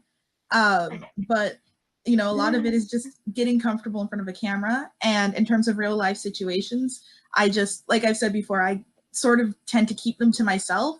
You know, my channel is about, for me, books and my opinion on books, and sometimes movies when YouTube won't give me a copyright strike, which they did on my last video. Listen, reach out to me at some point in time. I'll teach you how to avoid them. Please, thank you. Less than 6, no more than 7 seconds. 7 seconds. 7 seconds. That's why almost all of my Friday 5 videos don't have copyright strikes. Okay, I'll do that. But also remember, there's a very big difference between copyright strike and just demonetization. If it's just demonetization, don't worry about it. That's nothing. Yeah, the first one was a copyright strike. And that's when okay, stop. Like, so that's put that sort of video on hold. But, you know, when it comes to real life, you know, I wasn't making videos about, you know, the situation I was in last year, or, you know, I didn't want to bring that onto BookTube. You know, it's about books and reading and just this side of my life that's really happy, you know, unless I'm reading something bad, but, you know, that's a good time. And I feel like it would just sort of bring the vibe of my channel down if I started speaking about like, hey, I'm not in this great situation and I'm going to tell you why. You know, that's for DMs and private conversations. But for what I'm putting forth to the public, I'd rather it be the happiest or best version of myself.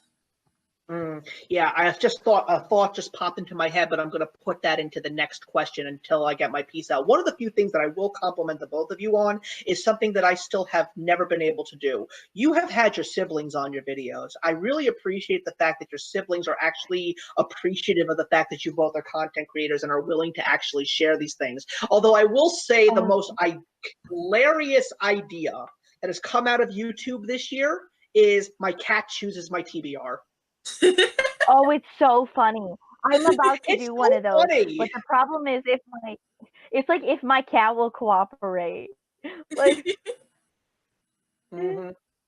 Yeah, that's I love what is it? Kelsey. The girl who has her goats pick her books. Have you seen those? How is that possible? She like they has a bunch of goats and her goats pick her. Hang on. Let me look. I got it. Oh my God! I'm trying to remember her channel. I'm looking it up right now. Well, first off, I love her channel. Her channel name is just escaping me currently. I will find it and I will tell you guys because first off, her channel's great. She's hilarious. She's super sassy. But her goats pick her TBR and it's incredible. I am shocked that they do that because goats eat books. Maybe that's how they pick it. Like whichever book is the tastiest, that's what you read. Yeah, but then she's got to buy herself a new copy of the book. That's the problem. It's a big gamble with money. The sacrifices we make for our channel. Oh, yeah, exactly. Yeah. For me, I honestly, I really feel that I have no regrets with anything that I've talked about. I do feel that the last couple of years have really been me being more comfortable with me because even myself, especially if you watch and I've done it, I've watched like the first 3 years of my channel, there's been some stuff that is just flat and boring. Like it's just not good. But it's only because of the fact that I was learning. But I also felt that when I realized that I wanted to be something different rather than just a content creator, but also be a helping hand, like that was where I really saw my channel change, as well as also like branching out into different areas and just trying to create niche markets, which was very, very good. And I didn't say this earlier, but Melissa, I'm a marketing major. So that's a great career plan for you. I wish you so much luck. I would probably, if I were to give you any kind of advice, I would definitely say when it comes to looking for jobs, definitely look for things in digital marketing because that's probably where the jobs are. Yeah, I'll second that. That's definitely, definitely in the digital marketing, you're going to find some, definitely look into that stuff and definitely look into business analytics because you mentioned you took a lot of statistics and stuff like that. That's also a great avenue to go down in regards to marketing and stuff like that. I would definitely suggest that for certain. I find it really interesting that we're all marketing people. Oh yeah, that's right. You are. Oh wow. I work in marketing. I didn't major in marketing, but I ended up there. Well, yeah, I mean, like I work in nonprofit, but a lot of my marketing skills are really brought to this because dealing with just faculty and dealing with statistics and stuff like that, you also have to market the style of your formatting to the faculty members so they actually understand what you're doing. But I also do work a little bit with the marketing department. I actually do help manage their YouTube channel. So do I. Yeah, so it's like, yeah, it was like, that. yeah, because I was literally just sitting at my desk and I was listening to the head of the marketing department and she was starting to talk about YouTube. I was like, we don't really know where to go. And I was like, I can help you. And I said to her, I could also do this for you at a very cheap price. I said, because if you're going to look for someone that's specifically going to be for your YouTube channel, you're going to like throw down a ton of money. I'm already getting a salary here. You know, I can do this for half the price. So it all worked out at the end, you know, but no, I was glad that I was able to actually help. So that was a big plus. So the sixth question that I found had. that girl. No, Real please. quick, I found that girl's video, the goat Great. girl. I found her channel. Well, it was Kelsey that obvious. Palmer. What is it? Wait a minute. Why Kelsey does Palmer. I knew was Kelsey. Chelsea She's a Palmer? pretty big YouTuber. Yeah, she has 3 Oh, I love videos her. of her goats picking I her think I TBR. know her. Have you seen her videos with her goats picking her TBR? I haven't. I'm going to have to. Yeah, the best. She has 3 of them. I don't know many people on YouTube. I don't know their pets. I only know 2 of them. I know Pucks and Paperback's cat Luna, and I also and my favorite booktuber pet is without a doubt Reggie from Don't Stop Reading's corgi Yogi. Yogi is the greatest thing in the world. I love Yogi. Agreed. He is the greatest thing in the world. I mean, when I last chatted with her in real time. Yeah, Reggie's well, I've worked with Reggie on a project. She was such a delight to work with. And the last time that we talked in real time, I actually asked her how Yogi was doing, and she actually had him come up onto the screen. Oh, so, what an adorable pup. My wife and I have no intentions to have a pet because we are not really animal people, but whenever we see people who have pets, we do like to be around their pets and pet them and stuff. Like right now, the closest thing that we have for a pet is a wild rabbit that camps out under our deck when it's hot. That's the closest we have to a pet. We do not feed it, we do not pet it, but we let him be. So the 6th question that I have is probably going to be fun, and hopefully we won't run out of time because we're heading into the last 30 minutes. YouTube drama. Does it take its toll, and does it affect you? And how do you cope with it if it does? And this is where I want to throw out another talking point. Do you feel that when someone is posting something about their current state on Twitter, do you feel that most of the time is it genuine, or do you think that people are just craving attention? I really hope that doesn't offend anybody, but I don't know why, but sometimes I feel that people do that just for the sake of getting attention. Not all the time, but sometimes. I can go if you want. No, please. No. If I want, come on. This is a free platform here. Talk. So to start with your last question, I don't want to make any assumptions about anyone because, you know, if someone is feeling upset or depressed or anything like that, I don't want to, you know, take a chance to go, oh, well, this person is faking it, because for all I know, that person could be, and for all I know, they don't have anyone they can talk to in real life. And Twitter is how they get all of those feelings out, sort of like it's like a living journal. I mean, if you saw my Tumblr when I was 13 or something, it's just all 13-year-old depression posts. I wasn't depressed. I was just an angsty 13-year-old, but for me, those feelings were real, you know? Right. And, you know, I wouldn't want to assume that to anyone else, those feelings aren't real. When it comes to YouTube drama, I really don't get in the middle of it. I love gossip. I love it. So I like to know with the Me too. with the whole string of YouTube drama, I won't actively participate in it, but I will be on my phone for hours, like cross-checking hashtags and like going through other people's things, or, you know, those people on BookTube who are always like either in the drama or they know about the drama, I'll Yeah. go through their page to try and find it. You know, I like to know what's going on, but I don't like to be a part of it. I think the last time I was a part of it was that weird, like, Game of Thrones incest discussion that was going on. Yeah, because we had a conversation, like, because I tweeted that joke about it and you commented, and it was like the most wholesome interaction that came out of all of that. Well, because the thing, I had very strong opinions, but I didn't want to be like, oh, you're a terrible person for thinking this way. I just think it's not a great. And I was laughing because a lot of the people who I saw being angry about this, I've watched them actively tweet about how Jaime Lannister is one of their favorite characters.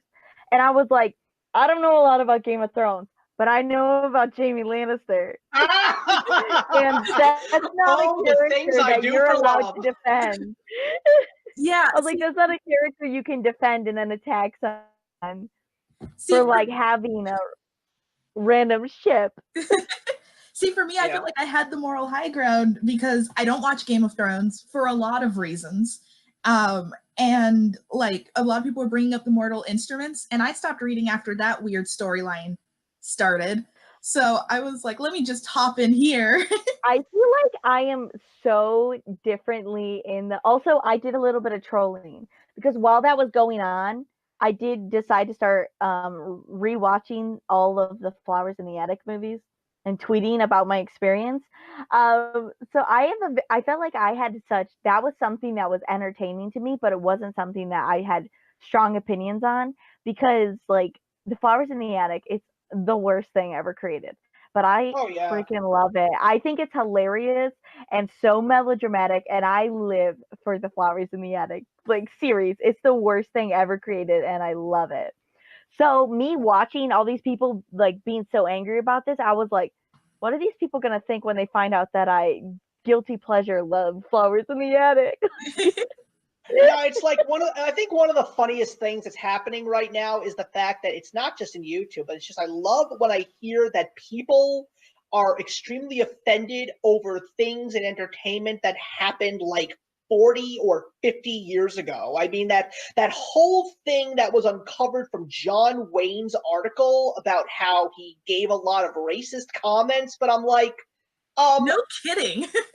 But I'm like, that time, it was a different time. It's not right. It's not right. Surprised? Yeah, I'm like, it's not right, first and foremost, but the man's been dead and buried for years. Let it go, you know? Yeah. I mean, like, listen, and you want to know something? If it wasn't for things like that, we never would be in the situation where we are today. Meaning, I'm not talking about the racial tensions. Look, they're there, they exist, and I think that some of them are true, and some of them are extremely over-exaggerated for the sake of being over-exaggerated, because some people just don't know what reality is anymore. But it's important to remember the past, not erase it, because it's only going to help us be better. We need to know what people were like back then. Otherwise, we're not going to be able to turn ourselves into the people that we want to be today. Yeah, like, okay, John Wayne is one of my celebrity crushes. I've seen there you go. Stagecoach like 1,000 times. I think he's so handsome. But, like, am I surprised that he was a racist? I've seen Stagecoach. I'm not surprised. I mean, like, okay, can I give you the most perfect example? Yeah. Walt Disney. He hated Jews. But right now, Bob Iger, a Jewish man, has turned Disney into an empire. Yeah, I mean, part of it is like understanding, like, obviously where it came from. Like, it was never okay to be racist, but that was the mindset back then. And, you know, are you trying to cancel a man who's been dead? Like, the fact that people want to cancel John Wayne, but people are like in love with Ted Bundy.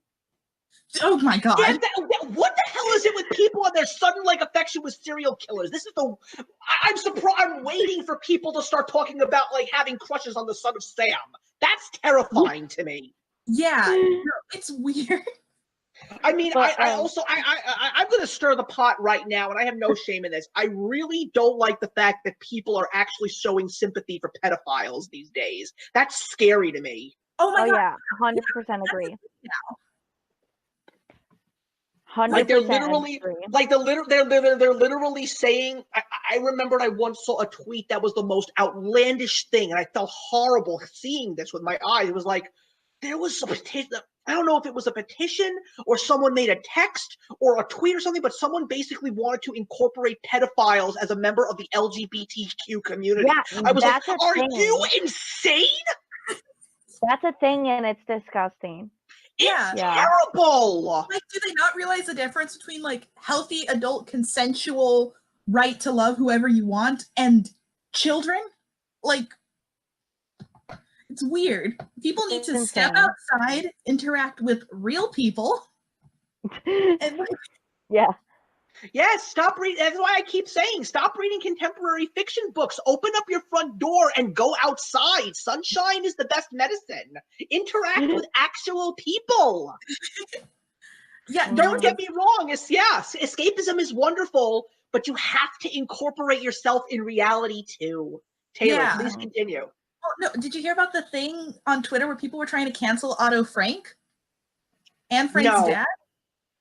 What? That I did not hear. Okay, Let so this Anne Frank's dad live. like Dead, but Anne Frank's unabridged diary, she mentions being attracted to other women, and so you can infer from the text that she was like bisexual or pansexual. And her father, when publishing her diary in 1947, decided to omit that aspect as well as certain things about her fights with her mother and certain puberty related things. He just decided to omit that, and people for some reason started to try and cancel him for, I guess, censoring that part about her sexuality. He was just trying to. It's 1947. A lot of things are not acceptable.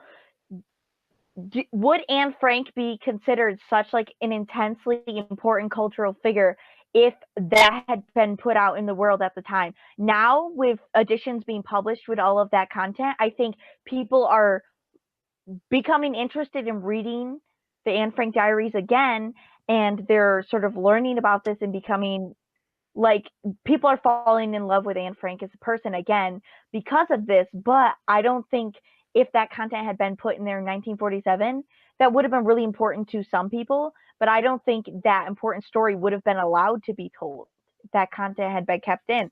And I think this story has done so much for bringing awareness, and it's such an important testament to a horrible, horrible time in the world's history. So the fact that people are trying to cancel a man who was just protecting his daughter's memory in a time where these things about her would not have been accepted is like, if anything, he was just being a really good dad and like making sure her story was told in a way that would be acceptable.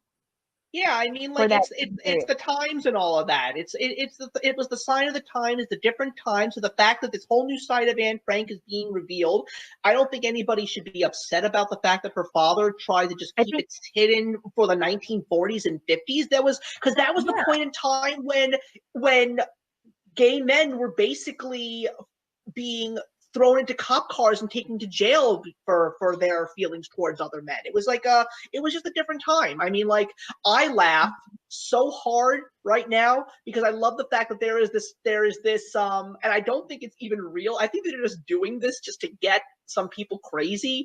Like, I love the fact that there is this movement to make a straight pride parade. My God. It's so dumb. It's so dumb. It's dumb, but to a certain degree,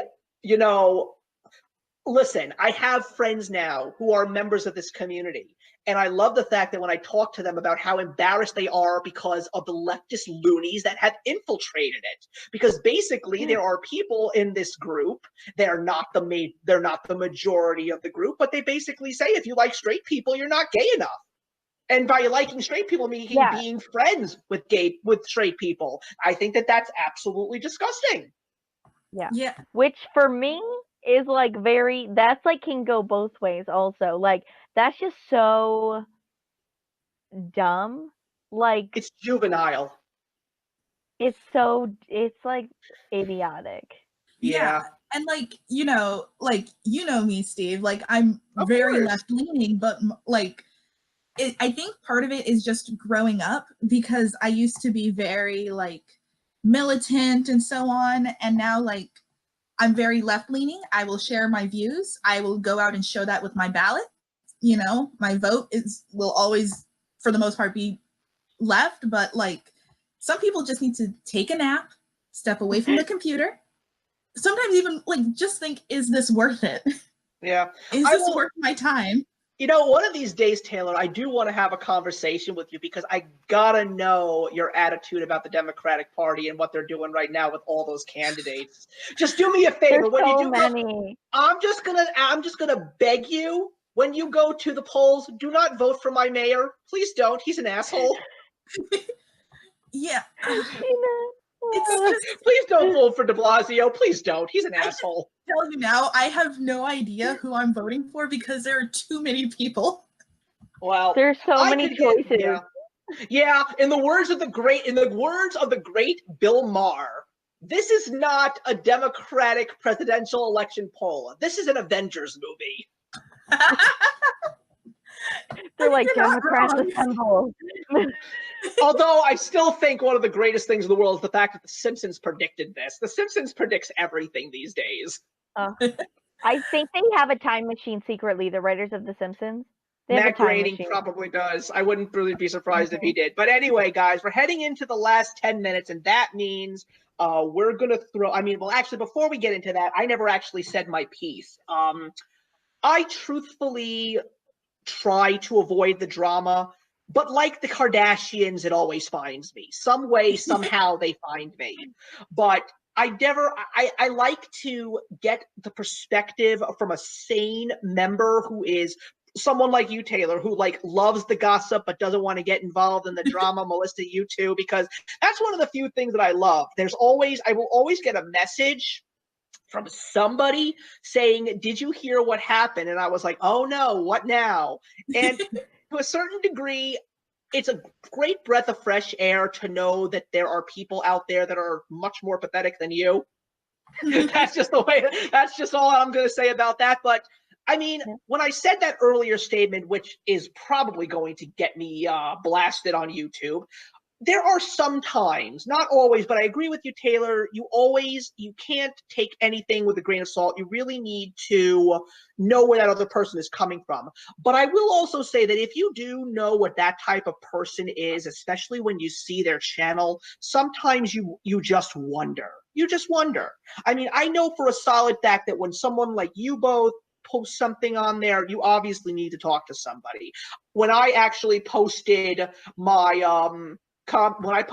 a tweet on last Monday, where I wrote, fell down the stairs, it must be a Monday, I wasn't looking for pity. I just wanted to say something funny. Did I fall down the stairs? Yes, I did. I actually fell down the stairs earlier this morning. I need carpet runners. Not a good thing for my house, but I'm not asking for pity. Or like when I talked about the fact that I actually got my ear drained the other day. I wasn't asking for anybody to feel sorry for me. I just wrote, I got my ear drained. It's not a pleasant experience. I still think the funny thing was it created a chain where people were like saying, someone actually said to me, have you ever gave birth? I was like, I never said the experience hurt. I said it was uncomfortable. You have to read what I wrote. That's another thing. People also need to, in the words of Porky from the Little Rascals, we need to learn to read. Yeah. Yeah. So anyway, let's go into the final question before we officially close out the show, and we can talk more when the cameras go off. Entirely up to you guys unless you're busy. But the last question is, has YouTube made you a better person overall? Have you been told so by the people who support you? How do you feel that it helped you with life, and do you think that it's going to help you with the next step in life? I would say, for me personally, I would say yes, it has made me a better person. I think I was very much so inside of a very interesting and unique bubble when I initially started my channel. I was in a very sort of structured and naive way of thinking, and that just comes from like my upbringing and the sort of society that I was in. But I do think like I definitely have learned a lot. I've learned to think before I speak a lot from being on this platform. I also think in a weird way it's really helped me with like my public speaking skills and like my ability to form eloquent sentences, because I like editing, but I don't want to spend a lot of time on it. So the fact that when I started my channel, for I'd say the first 3 years of my channel, I did not edit at all. Wow, I didn't So I know had to learn how to speak. If you watch those old videos, I don't edit. And like you can see at the beginning, I'm tripping over my words, but by the end of it, I got to a point where I could make like a 6-minute video and I'd give all my information. I don't script my videos. I don't pre-play my videos. I sit down and I just speak to the camera. And I literally, most of my editing is just editing out pauses where I'm thinking. Yes. I don't edit like mistakes when I speak or anything like that. And I think a lot of that, like in my real life, I don't trip over my words as much. I think I try to use more extensive vocabulary when I speak in my everyday life now, because you don't want to say, I'm excited for this book 8 times in a row. You want to sort of find new creative ways to express the same emotion, but in a way that doesn't get repetitive. And I think that is like a weirdly specific skill that has really translated into my everyday life. And like I get compliments a lot on my vocabulary and on my ability to speak like concisely and quickly about a topic. I've gotten that from professors. I get that at my place of employment because I speak on the phone all day to people. Customers at work will say that to me. So I think that's definitely something that I've learned a lot from YouTube to do. Well said. Yeah. Absolutely well said. Thank you. For me, I would say it gave me a lot of job skills that I didn't have going into it. I've said before that I got my job because they were impressed with how I marketed myself on YouTube and Twitter, and that was all self-taught. You know, I didn't go to school for marketing. I was an English major, and starting the YouTube channel, you know, I had to get a Twitter, and on Twitter I had to have like not a persona per se, but you know, I had to, you know, post certain things related to my content. I had to, you know, have a personality online, on Twitter, on YouTube, on Instagram.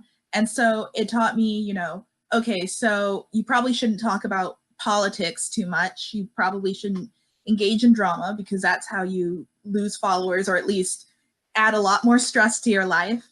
You know, make sure you're careful about what you say if you don't want to stir the pot. And also, you know, tweet regularly, post regularly, interact with people, you know, all of that stuff, which, you know, I think it does come naturally to a point. I had to sort of learn, you know, teach myself, and I was able to apply that to the job I have now, which is social media management and editing marketing videos. So. Right. That's great. Yeah, I feel for myself, it's done a great deal of things. I think what it did do was it also helped me enhance my own skills for the current job that I have right now. I think what it also really did was it really helped me with my time management skills, because nowadays when I tell people that I'm literally scheduling what I'm going to eat all week, I basically live and die by a calendar now. It's crazy. I don't consider it OCD. I just feel that when you have everything written down, it's just so much easier to make sure that everything that you do or that you want to do is done, because the last thing that I ever want to find out is that I missed a bill. You know, that's the last thing that I want. But I also feel that what it has done, it has also instilled my confidence to just be myself, because for a while I was, for so many years of my childhood, I was the awkward kid that sat in the corner, and it wasn't that I was being bullied or anything. I mean, thank God I didn't get bullied in high school. That's one of the few things that I don't really say to many people. There had been maybe 1 or 2 kids that bullied me, but ironically, my school had a very strict no bullying policy before no bullying was even a thing, and this was in the 90s. Kids who bullied got expelled. Wow. So in the 90s? Yeah, in the 90s, because the dean of my school, because I went to a private school for Jewish kids, and his attitude was a Jew does not hit another Jew, or a Jew does not demean another Jew. So when one kid bullied another, that kid either got severely suspended or expelled. So there was very little bullying in this school, very little. That's really cool, though. So yeah, but I was still, I still had a small group of friends, but I still kind of felt that I was out of place. And now where I look at where I am, I love the fact that it's incredible to know that I actually have friends, and it's not just people that are my age. I have friends that are older than me, friends that are younger than me. One of my very good friends here on YouTube right now, I call her my little sister from another mister, is Lauren from Random Reader. She may not be making many videos now, but she is one of the kindest and sweetest people that I have ever met. And the fact that she actually asks me advice and the fact that she trusts me, I'm glad to know that I've made a difference in someone's life that I never would have ever thought I'd met in a million years. The fact that she actually flagged me down the first time that I went to BookCon, she was the first person that found me. The fact that I actually had a conversation with her and her mother and actually told them where they should go if they're going to be a week in the city. Where do you go? Here's where you go. Check this place out. Like, I just felt like I was doing good things. So I feel that it made me a better person. I also feel that it's made me a better worker. I also feel that it has made me a better husband, because one of the few things that made me so happy was I was only YouTubing for a year and a half. I had no issue telling my girlfriend, now my wife, that I made a YouTube channel, and she thought that it was adorable, and she was completely okay with it as long as she didn't have to show up in the videos. I understand why, but she has no issue with them. I always make sure that I am able to do these kinds of things on days where I know that she has important things to do. She is grading papers all day right now, so she doesn't care what I do right now. But she knows that it's important to me, and it's just made me all around a better person. And ladies and gentlemen, we're done. We are officially at 3 o'clock. So as much as I would love for this to continue, I really feel that YouTube is going to help us all. I hope that we learn from whatever mistakes the community has brought, and we just all become better and civil people. So with that, everybody, just remember this video will be taken down, will be put up on my channel at 7 a.m. Eastern Standard Time tomorrow, Monday, June 10th. Taylor, Melissa, thank you both so much for joining Sunday Sit Downs today. I really hope that we can all work in the future, whether it's the three of us together or just separate. And I'm hoping that you're all excited for another great topic next month on Sunday Sit Downs, but more importantly, another great YouTuber to discuss it with. Have a great day, everybody. Hey, thank you so much for stopping by my channel today. If you're new here and want to see more of what my channel has to offer, please click on the link to my last video or hit that subscribe button to be kept up to date with all of my uploads. Content of all sorts is posted here quite often, so trust me, you do not want to fall behind. I will see you in the comments, and actions speak louder than words.